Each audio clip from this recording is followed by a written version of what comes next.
గత సీజన్తో పోల్చుకుంటే ఈరోజు ఈనాటికి 97,000 మెట్రిక్ టన్నుల యూరియా అధికంగా సరఫరా చేశాం. రైతులకు ఈ మొత్తం యూరియా కూడా చేరింది.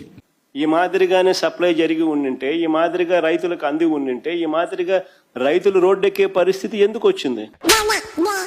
రైతులకు ఈ కష్టాలు ఎందుకు ఉన్నాయి?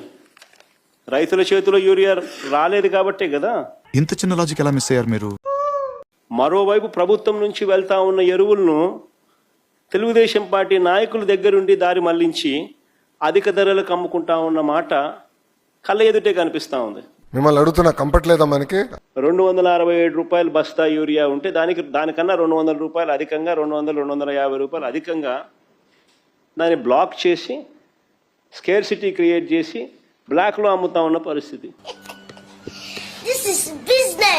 ఇలా బ్లాక్ మార్కెట్లో ఎరువులు అమ్మడం ద్వారా చంద్రబాబు నాయుడు గారు దీన్ని ప్రోత్సహించడం ద్వారా డైరెక్ట్గా భాగస్వామి కావడం వల్ల దాదాపుగా 200 నుంచి 250 కోట్ల రూపాయల స్కామ్ ఇది.